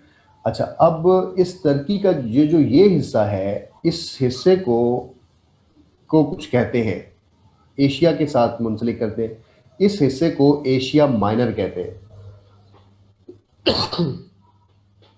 ठीक है। दो चीजें लिखो बिल्कुल साइड पे। एनाटोलिया से दोबारा शुरू करता हूँ, दो चीजें साइड पे लिखो जरा, अलग से पेपर के ऊपर साइड पे लिखना। एक लफ्ज लिखना एशिया माइनर, और एक लफ्ज लिखना एशिया मेजर। एशिया माइनर किसको कहते हैं? टर्की को कहते हैं, टर्की को कहते हैं, प्लस एनाटोलियन प्लेटू को कहते हैं, प्लस एनाटोलियन पेनिनसुला को कहते हैं। ये मैंने 4-5 वर्ड लिखे हैं एशिया माइनर के बारे में। एशिया माइनर अब दिखाता भी हूँ आपको, थोड़ा क्लियर हो जाएगा। ये देखो ये अगर हम इसके नज़दीक जाएं आपको लेकर, तो ये जो सारा इलाका है ये सारा प्लेटू है, पहाड़ी नुमा थोड़ा सा इलाका है, राइट, प्लेटू है। और इस्तंबुल जो है, ये देखेंगे इस्तंबुल है। अगर मैं आपको इस्तंबुल में लेके जाऊँ, ये इस्तंबुल में लेके जाऊँ, तो इस्तंबुल के पास जाते जाते जाते इस्तंबुल देखिए परली साइड पे है, यानी उसके दरमियान क्या है? ये देखें पानी है। ये जो पानी गुजर रहा है इसको हम आबनाए फास्फोरस कहते हैं। और ये मैं आपको एक तरतीब में लिखवाऊंगा जब मैं आपको स्ट्रेट्स ऑफ एशिया करवाऊंगा। अभी नहीं इसको करना आपने, अभी लिखना नहीं है, बस देखना है अभी। तो इससे पहले का जो इलाका है वो स्ट्रेट अवे किससे कनेक्ट है? एशिया के साथ कनेक्ट है ना। इस इलाके को एशिया माइनर इसलिए कहते हैं कि जिस शख्स का कंट्रोल इस एशिया माइनर पे हो जाता था, या इस्तंबुल पे हो जाता था, या इस इस्तंबुल की बंदरगाह पे हो जाता था, कॉन्स्टेंटिनोपल पे हो जाता था, वो एशिया के अंदर आराम से दाखिल हो जाता था और उसका रूल जो है वो एशिया तक भी एक्सप्लोर करता था। अब जब ये बात हमें क्लियर हुई तो हम इस चीज़ को एशिया माइनर इसलिए कहते हैं। अब जब भी सवाल है कि व्हाट इज एशिया माइनर, तो आपका जवाब होगा टर्की एनाटोलिया, राइट। इसको एनाटोलिया प्लेटू भी कहते हैं, इसको एनाटोलिया पेनिनसुला भी कहते हैं। पेनिनसुला क्यों कहते हैं? पेनिनसुला की डेफिनेशन आप लोग को पता है, यहाँ से पानी लग रहा है, देखें यहाँ से पानी लग रहा है, और इसके फ्रंट से भी देखिए, यहाँ से मैंने भी आपको इस्तंबुल के पास से दिखाया, तो यहाँ से भी पानी लग रहा है। इस वजह से ये एनाटोलिया है, इस वजह से ये पेनिनसुला है, और यहाँ से ये जुड़ा हुआ है। तो ये डेफिनेशन पूरी हो गई। अब एक सवाल आता होता है एशिया मेजर क्या है? तो एशिया मेजर बेसिकली एक मैगजीन है, एक जर्नल है, जर्नल। और वो जर्नल जिसको पढ़ते हैं, जर्नल मैग है, ये किसी प्लेस का नाम नहीं है, ये एक किताबचे का नाम है, एक बुकलेट का नाम है। तो इस वजह से समटाइम्स आप एशिया माइनर किसी मुल्क को कहते हैं, तो एशिया मेजर भी आप किसी मुल्क को ढूंढने की कोशिश करते हैं, ऐसा कुछ नहीं, ठीक है। तो ये दो डेफिनेशंस या दो जो आपको मैंने एमसीक्यूज एशिया से मुताबिक बताए हैं, इसको आपने साइड पे लिखना है। अब वापस आए वहाँ पर जहाँ पे मैं आपको लिखवा रहा था कि मिडल ईस्ट के अंदर दो चीज़ें लिखवाई, एक लेवेंट 3 मुल्क, और दूसरा मैंने आपको बताया एनाटोलिया यानी टर्की का ये हिस्सा जो मैंने आपको मुकम्मल एक्सप्लोर करके दिखा दिया। मेजर मेरा बेटा मलिक फरोज लिखा तो है कि एक जर्नल एक मैगजीन को कहते हैं, किसी इलाके को नहीं कहते, राइट। अच्छा, अब वापस आए तो थर्ड एरिया कौन सा है हमारे पास? थर्ड एरिया जो है उसमें आता है अरेबियन पेनिनसुला। अब अरेबियन पेनिनसुला एक एक डिफरेंट चीज़ है। दुनिया का सबसे बड़ा पेनिनसुला एशिया के अंदर है और वो अरेबियन पेनिनसुला है। ये देखिए अरेबियन पेनिनसुला, ये अरेबिया, यहाँ से पानी लग रहा है, यहाँ से पानी लग रहा है और यहाँ से पानी लग रहा है। अब अरेबियन पेनिनसुला का मतलब सऊदी अरेबिया नहीं है। क्यों? क्योंकि अरेबियन पेनिनसुला के अंदर ये सेंटर में सऊदी अरेबिया है, यानी अरब का वो इलाका जो सऊदी ख़ानदान की तरफ से रूल किया जा रहा है, जहाँ पे हमारे मुक़द्दस मकामात भी हैं। ये तो सऊदी अरेबिया, सऊदी अरेबिया के साथ देखें नीचे ओमान है, फिर यमन है, फिर आपकी ये यूएई है, दुबई है, फिर उसके बाद कुवैत है, फिर मस्कत है यहाँ पर, उसके साथ बहरीन है। तो ये सारी इलाके जो हैं ये किस में काउंट होते हैं? अरेबियन पेनिनसुला में। और इनको मिडल ईस्ट कंट्रीज़ कहते हैं, राइट। तो अभी मैं आपको मिडल ईस्ट की डेफिनेशन और क्लियर हो जाएगी कि जब भी इन मुल्कों का नाम हो तो ये सारे मुल्क मिडल ईस्ट में। सऊदी अरेबिया कहाँ है? मिडल ईस्ट में। यमन कहाँ है? मिडल ईस्ट में, क्योंकि ये सारे अरेबियन पेनिनसुला में लिखते हैं और अरेबियन पेनिनसुला सारे क्लियर हो जाते हैं, राइट। अच्छा, आप 4 के 3 हो गए, इसमें और लिखें क्या चीज़ आती है। इसमें बेटा आता है इराक, इसमें आता है ईरान, इसमें आता है इजिप्ट भी। तो ये 4 मुल्क और भी मिडल ईस्ट में शामिल होते हैं। कौन कौन से? इराक, ईरान और इजिप्ट। अब ओवरऑल चीज़ों को देखते हैं। तो मैंने आपको मिडल ईस्ट के तकरीबन 4-5 हिस्से करवाए। पहला मैंने कहा जब भी मिडल ईस्ट का नाम आए तो उसका मतलब होगा द लेवेंट, यानी इसराइल भी मिडल ईस्ट में है, लेबनान भी मिडल ईस्ट में है और सीरिया भी मिडल ईस्ट में। उसके बाद इराक, ईरान भी मिडल ईस्ट में आ गए, और राइट। उसके बाद हमारे पास सऊदी पेनिनसुला के अंदर जितने कंट्रीज़ हैं वो सारे मिडल ईस्ट में फॉल कर गए। तो मिडल ईस्ट को समझना आसान हो गया ना।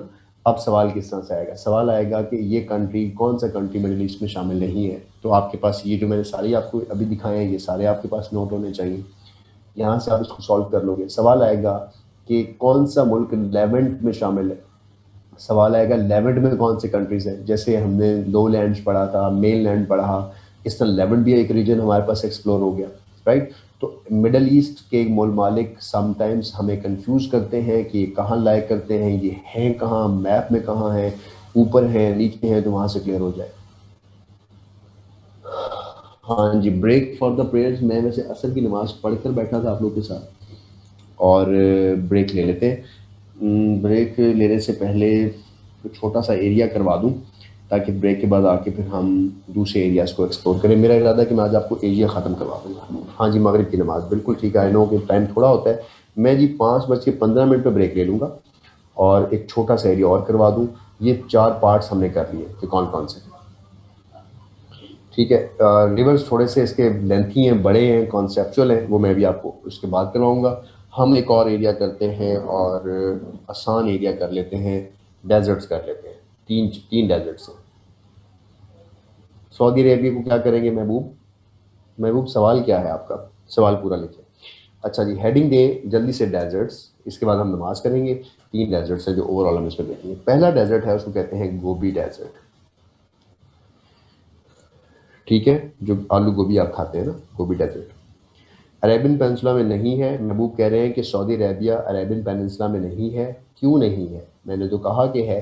ये पेनिनसुला जो अरेबियन पेनिनसुला है उसमें सऊदी अरेबिया, उसमें ये सारी जो इसके साथ रियासतें सारी शामिल होती हैं, राइट। उसमें है, सऊदी अरेबिया है अरेबियन पेनिनसुला में। मैंने सिर्फ ये कहा कि अरेबियन पेनिनसुला का मतलब सिर्फ सऊदी अरेबिया नहीं है, उसका मतलब इसमें ये रियासतें भी शामिल होंगी, राइट। तो पहला मैंने आपको कराया गोबी डेजर्ट, दूसरा आप लिख रहे हैं उसका नाम है दश्ते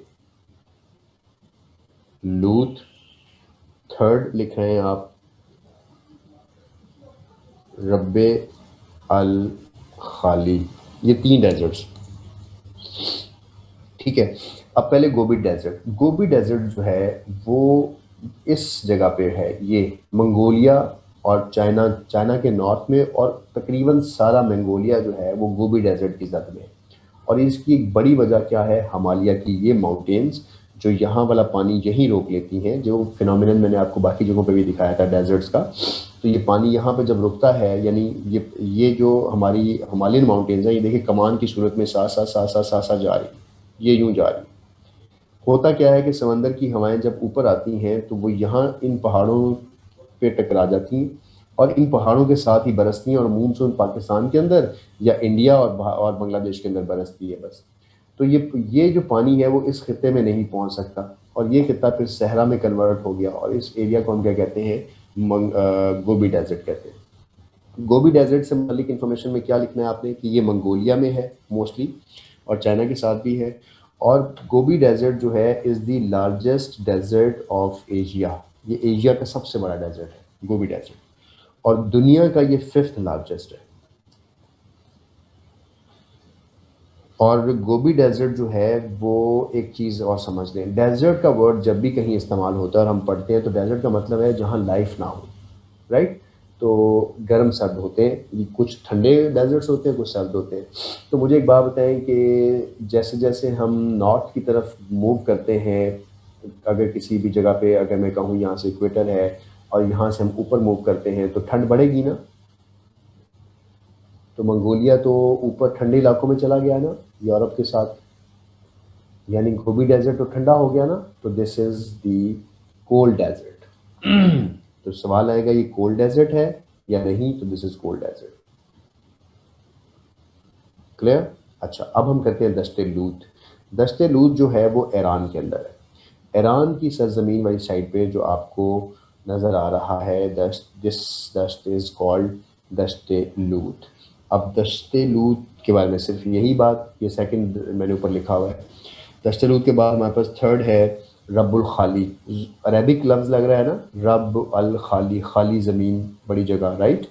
तो अल खाली जो है डेजर्ट, वो बेसिकली ये आपको दिखाता हूँ, अरेबियन पेनिनसुला के अंदर है, और अरेबियन पेनिनसुला में सारा नहीं, अरेबियन पेनिनसुला की ये नीचे वाली जगह दिखाता हूँ आप। इसके साथ एक वर्ड लिख रहे हैं, साउथ अरेबियन पेनिनसुला।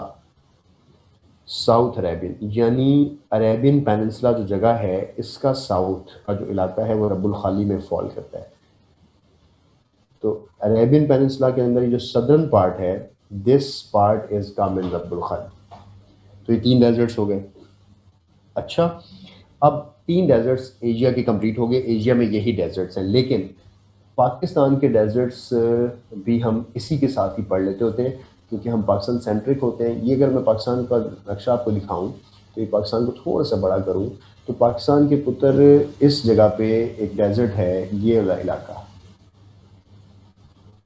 राइट, ये इलाका, ये जो पूरे का पूरा डेजर्ट है इसको कहा जाता है थर, THAR, ठीक है, थर डेजर्ट। और इसको पाकिस्तान के अंदर बहावलपुर, फोर्टाबास के इलाकों में देखा जाता भी है, और आप लोग में से कोई अगर बहावलपुर रहता हो, वहाँ की जो ज़मीन है वो बेसिकली थल में फॉल करती है, थर में, THAR, राइट, THAR, थर में। अब जो थर है ना, ये इंडिया में राजस्थान और पाकिस्तान में बहावलपुर डिवीजन के साथ लिंक करता है, और पाकिस्तान में इसको चोलिस्तान भी कहते हैं, ठीक है। एक और डेजर्ट है उसको कहते हैं थल, हाँ, रूही, चोलिस्तान, बिल्कुल इसी को कहते हैं। एक और डेजर्ट है पाकिस्तान के अंदर, वो थल है। थल जो है ये मियाँ वाली भक्कर के पास है, ये मुजफ्फरगढ़, मियाँ वाली भक्कर के पास जो रेतले से इलाके हैं सारे, दिस कम्स इन थल।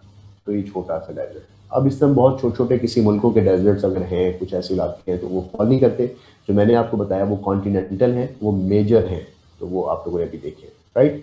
अच्छा, ये कुछ ये डेजर्ट्स हो गए हमारे पास, डेजर्ट्स हमारे ख़त्म हो गए। एक ही डेल्टा जो कि सबसे बड़ा डेल्टा है, दुनिया का सबसे बड़ा डेल्टा है, वो मैं आपको यही बताना चाहता हूँ।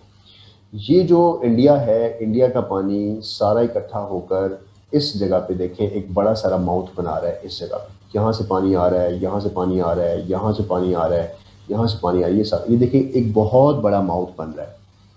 और डेल्टा की शक्ल इस तरह से होती है। डेल्टा मैंने आपको कहा था कि रिवर जो है वो ओशन में गिरते हैं। बस ये लास्ट है, इसके बाद हम नमाज की ब्रेक लेंगे। अगर मैं इसको आपको जूम करके दिखाऊं तो देखें, पानी सी में गिरने से पहले एक गड्ढा बना रहा है बहुत बड़ा। इस जगह को हम एक डेल्टा कहते हैं, और इस डेल्टा के मुतालिक आपको मैं लिखवाता हूँ। इसको कहा जाता है वर्ल्ड लार्जेस्ट डेल्टा, दुनिया का सबसे बड़ा डेल्टा है ये, और इसका नाम है सुंदरबन, राइट। और इसको हम इंडिया और बांग्लादेश का डेल्टा भी कहते हैं। इसको हम गंगा गंगा गंगा रिवर जो है इंडिया का, गंगाज डेल्टा भी कहते हैं। इसको हम बंगाल डेल्टा भी कहते हैं, राइट। तो जो बे ऑफ बंगाल है वो भी इसके साथ ही फॉल करता है।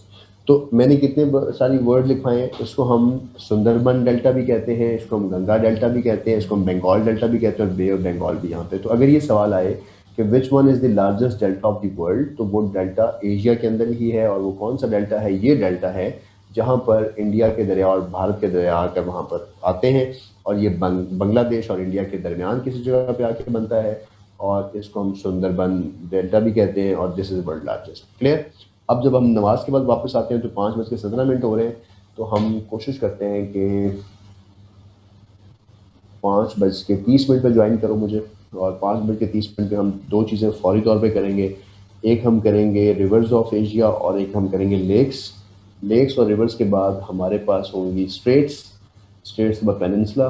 ये मैं चेक करके आज छोड़ दूंगा, और फिर मिसलिनियस इसके हम करेंगे अफ्रीका के साथ नेक्स्ट क्लास में। तो कोशिश करेंगे 30 मिनट्स में हम ये सॉल्व कर लें। ऑल क्लियर जी? कोई क्वेश्चन हो तो फिर ब्रेक के बाद ले आइएगा। तो ब्रेक टिल 5:30।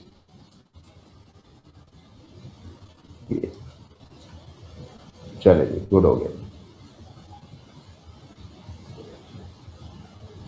मैसेज किसी को किया जाता है वो आगे किसी को चला जाता है, ठीक है। All class break.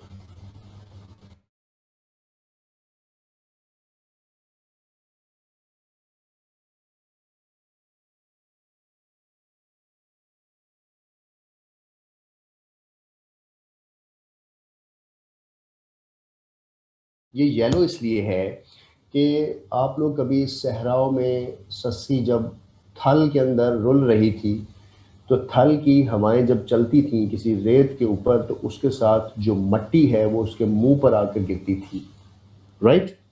या आप कभी खुद सहरा में हो, या कभी हवा चल रही हो, आंधी हो, तो आपको वट्टे रोड़े मुंह पे आके छोटे छोटे लग रहे होते हैं, यानी आपके रुखसार पे लग रहे होते हैं। अब जब हम किसी सहरा में होते हैं तो वहाँ पर हर तरह के रेत के ज़रात होते हैं। एक रेत का ज़रा होता है जिसको लोएस कहते हैं, LOES, the fine particles of sand, right, sand. तो फाइन पार्टिकल्स होते हैं, चमकीले से ज़रात होते हैं, लोएस। तो गोबी डेजर्ट जो कि चाइना के और मंगोलिया के साथ है, उसके जो लोएस हैं, फाइन पार्टिकल्स हैं जिनका कलर येलो है, वो हवाओं के साथ उड़कर जाकर होंग ही रिवर में गिरते हैं, और उसका जो बेड है, उसकी जो ज़मीन है, उसको येलो कर देते हैं। इस वजह से इसको येलो रिवर कहा जाता है, पहली बात। तो येलो रिवर इसको क्यों कहा जाता है? Due to the particles of Gobi desert, और गोबी डेजर्ट की वजह से ये वहां पर येलो कर देता है इसका कलर। अब आपने एक नाम सुना होगा येलो सी। तो येलो सी मेरा पुत्र और चीज है, येलो रिवर मेरा पुत्र और चीज है। पता नहीं ये बच्चे आप लोग की क्लासेस में हैं भी या नहीं हैं, और एक एक नाम से दो दो बच्चे क्लासेस ले रहे हैं। मैंने वैसे कह दिया था एडमिन को कि इन बेचारों को लेने दो, पता नहीं ये क्यों ऐसे क्लासेस लेना चाहते हैं, क्यों अपने करियर के साथ ऐसा करते हैं। अगर आप लोग अफोर्ड नहीं कर सकते हो, अगर आप लोगों ने क्लास लेनी है, आप नोआ एक दफ़ा फ़ोन करें, हम आपको अलाउ कर देंगे। क्यों डॉज करते हैं, क्यों इस तरह करियर को एक्सेस करने की कोशिश करते हैं, और क्यों इन चीज़ों को रिकॉर्ड करते हैं। नोवा का ये प्रोग्राम जो आप लोग को हमने ऑफ़र किया है, ये किसी तरह भी प्रॉफिटेबल या अर्निंग पॉइंट ऑफ व्यू से नहीं है। ये जब हमारे पास डिमांड आती है कि इतने बच्चे लेना चाहते हैं, हम उनके लिए प्रोग्राम इशू करते हैं। अगर जो बच्चा पे नहीं कर सकता उसको हम बिल्कुल ऑब्लाइज करते हैं, उसको फ्री ऑफ कॉस्ट भी अक्सर बच्चे बैठ के क्लासेस ले रहे हैं, लेकिन जो डिज़र्व करता है। अगर कोई बच्चा ऐसा है तो प्लीज़ आप क्लास को या एडमिन को इन्फॉर्म करें या मुझसे किसी तरह कांटेक्ट कर लें ताकि मैं आपका प्रॉपर नाम वहाँ पर दर्ज करवा दूँ। दो नामों से अपनी फुफ्फी को भी साथ में बिठा कर क्लासेस ना दिलवाया करूँ। ठीक है, कोई मसला नहीं। अब मैं जो बात कर रहा हूँ वो ये कर रहा था कि येलो सी और येलो रिवर दो डिफरेंट चीज़ें हैं, और जो दो डिफरेंट चीज़ें हैं इनको आपने मिक्स नहीं करना। दोनों की एमसीक्यूज डिफरेंट है। सी और बला होती है, रिवर और बला होती है। तो सी जो है वो मुल्कों के अंदर नहीं होता, वो समंदरों के पास होता है। रिवर मुल्कों में से गुजरते हैं। कॉन्सेप्ट याद आ रहा है ना? अब ये कॉन्सेप्ट मैं एक जगह लिख भी करता हूँ समझाने की वजह से। ये दोनों यंगजी और होंग ही दोनों समझाता हूँ। जो होंग ही है वो येलो रिवर है, तो वो येलो सी में गिरेगा? बिल्कुल भी नहीं। ये होंग ही येलो रिवर है, लेकिन येलो रिवर जो है वो जिस जगह पे अपने आप को एंड करेगा उसका नाम है बोहाई सी। बोहाई सी में एंड करेगा, राइट? तो फिर येलो सी का कॉन्सेप्ट क्या हुआ? अब मैं आपको ये कॉन्सेप्ट समझाने के लिए चाइना के बॉर्डर पे ले जाता हूँ और वहाँ ये चीज़ समझाता हूँ। आप सबको ये बात क्लियर हो जाएगी और ये वाला कॉन्सेप्ट दोबारा नहीं भूलेगा। ये जो जगह है एशिया का ईस्ट, चाइना का ईस्ट, मैं आपको चाइना के ईस्ट में लेके आता हूँ। ये जो सारे लफ्ज़ हैं ये आपके एमसीक्यूज में आते हैं। अगर मैं आपको यहाँ लाऊं तो यहाँ पर एक जगह है, ये देखें लगा हुआ है बोहाई, बोहाई सी। तो यहाँ से जो सी डायरेक्ट आकर इन डेल्टाज में गिरता है, और ये जो सी है ये येलो रिवर है। येलो रिवर कहाँ पे आके गिरा? सबसे पहले बोहाई सी के अंदर। बोहाई सी में गिरने के बाद ये इसका पानी जब येलो बेड होता है तो ये फिर डायरेक्ट अब वापस आके किस जगह पे अपने आप को गिराता है? वो फिर येलो सी बनता है।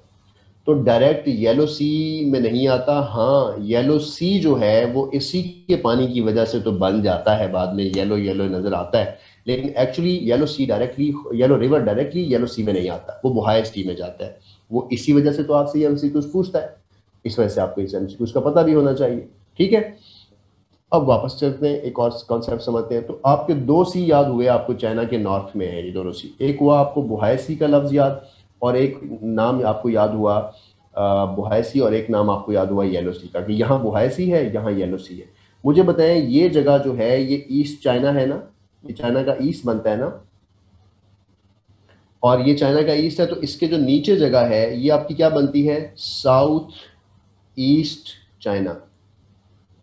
ये साउथ ईस्ट चाइना बनती है, राइट?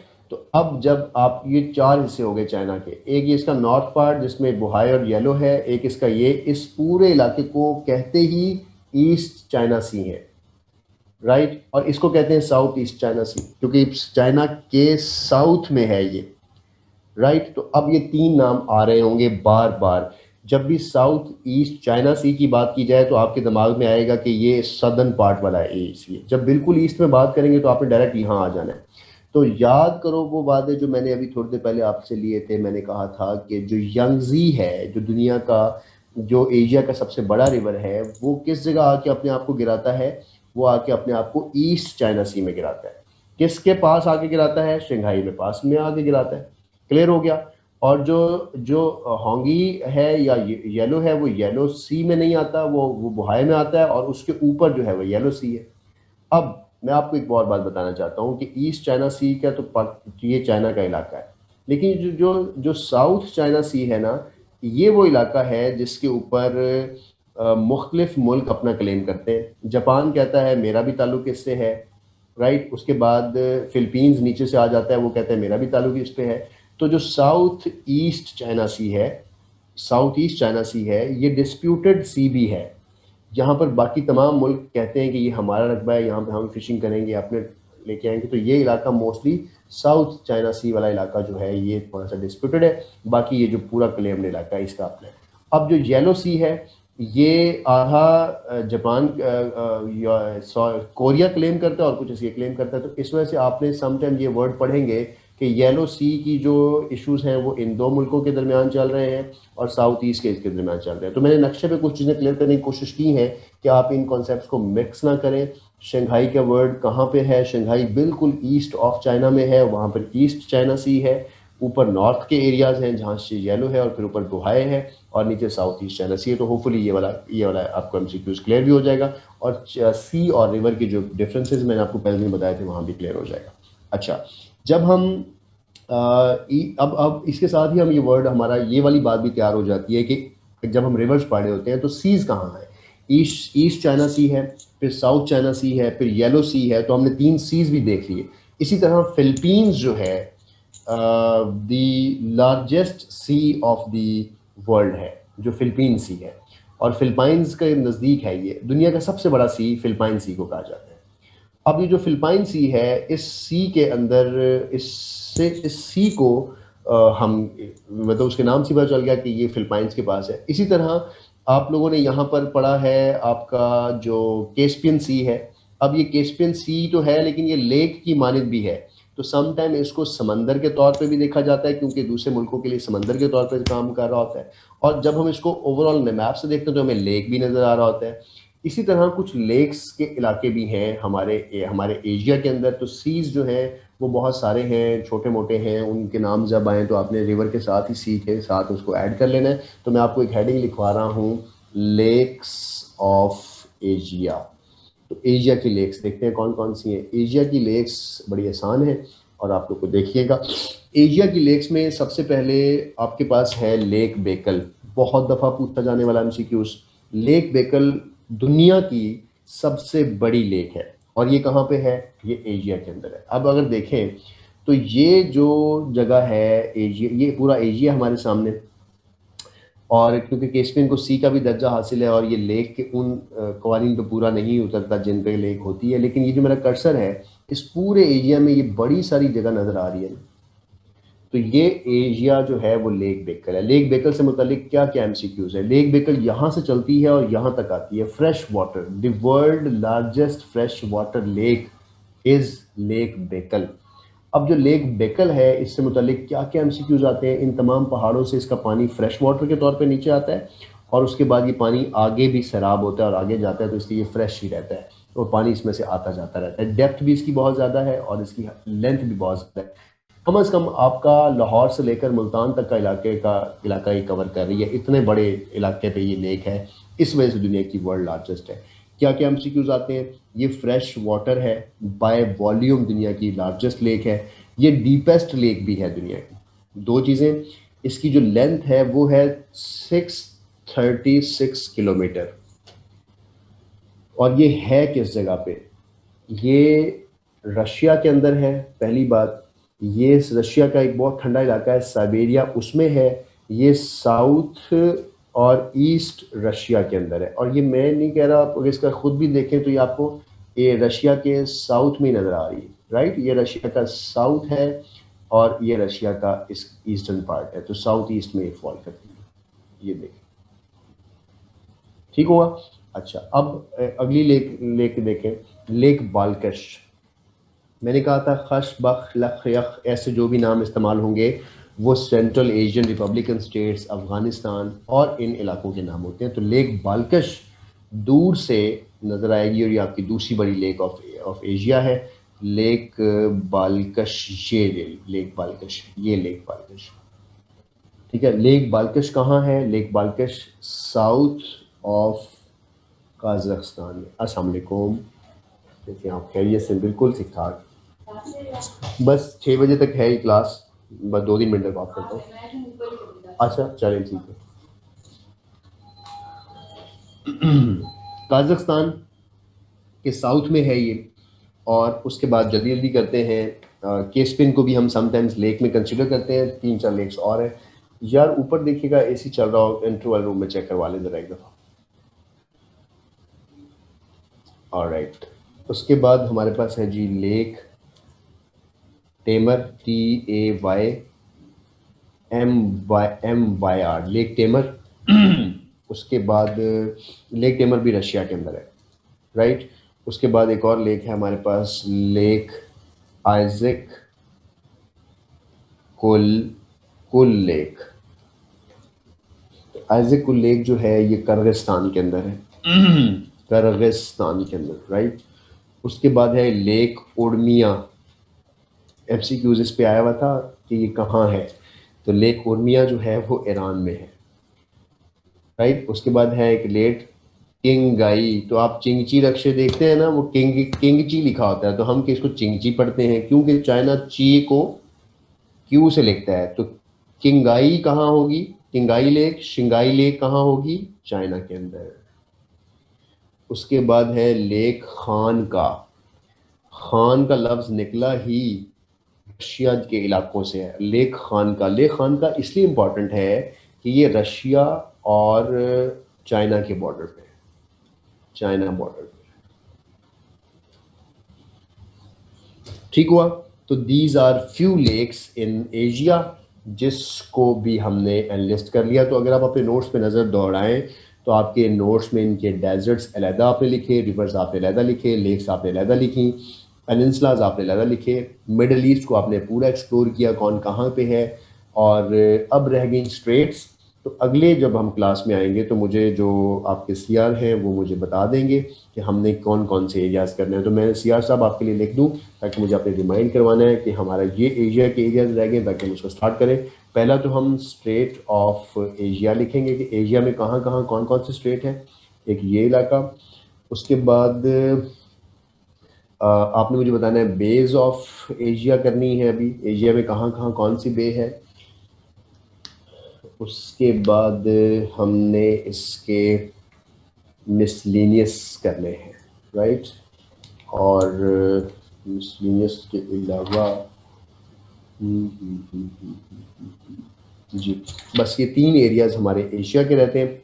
इसको करने के बाद फिर हम इंशाल्लाह उसी दिन अफ्रीका को भी स्टार्ट कर लेंगे साथ। तो हमारे नेक्स्ट लेक्चर जो होगा वो एक और होगा ताकि हम उसमें ये दूसरा जो हमारा लास्ट रहता है कॉन्टिनेंट उसको कवर कर लें। उसके बाद फिर आप मेरे साथ क्लब होंगे with for last lecture with tehsildar batch. All clear जी। तो 6 बज गए, तो 6 बजे हमारी क्लास का ऑफ टाइम है। आप लोगों से मुलाकात इंशाल्लाह ताला कल होगी या जब भी क्लियर होगा।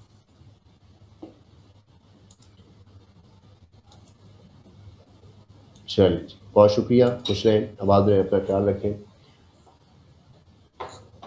थोड़ा सा आप चीज़ों को आप लोग पढ़ रहे हो आजकल, तो उनको अब MCQs जो पास्ट पेपर्स के मैंने आप लोगों से शेयर किए हैं उनको पढ़ना शुरू कर दें, उनको देखना शुरू कर दें। अब आपने करना ये कि डेली बेसिस पे 3 पेपर्स आप MCQs के सॉल्व करें, पास्ट पेपर्स इम्तियाज शाहिद वाले। और उन 3 पेपर्स में से मैं क्योंकि अपने एरिया पे बात कर रहा हूँ, अपने बाकी एरियाज़ के साथ भी यही करना है। जो मैंने आपको अभी तक लिखवाया है ना, उन्हीं पेजेस को नीट करके आप जो MCQs पढ़ें और वो मैंने ना लिखवाया हो लेकिन मैंने उसकी कैटेगरी जरूर लिखवाई होगी, मैंने उसका फ्रेम जरूर लिखवाया होगा, आपने उसको वहाँ अपडेट कर लेना है और वहाँ आपने उसको करेक्ट कर लेना है। और देखें जब आप किसी चीज़ को पढ़ रहे होते हैं ना, उसके मुतालिक W's आपके दिमाग में आते हैं, वेयर, वाई, व्हेन, हाउ। तो वो जो ये वर्ड्स आपके दिमाग में आए तो दिस इज़ क्यूरोसिटी जो आपको ये अपील करेगी कि आप चीज़ों को पढ़ना चाहते हैं मजीद, या उनके मतलब आप मजीद इंफॉर्मेशन लेना चाहते हैं, तो आपने फिर उसके मुतालिक भी पढ़ना शुरू कर देना, राइट। तो फिर आपको आप बेसिकली अरेंज कर रहे होंगे PPSC का डोजियर जहाँ से वो आपको उठा के क्वेश्चन आपको दे देता है कि ये बनाना है। तो जो वर्ड्स हमने जिस तरह पढ़े, अब चीज़ें तो सीक्वेंस में है ना, स्टोरी की फॉर्म में, कुछ भी तो मुश्किल नहीं है। आपको वहाँ बैठे तो लग रहा होता है ये चीज़ें पता नहीं क्यों पूछी जा रही हैं और क्यों है ऐसी बातें, उनके अंदर कुछ इंटरेस्टिंग पार्ट होता है, उनकी कुछ फेमिलैरिटी होती है, तो सॉर्ट थिंग लाइक दिस।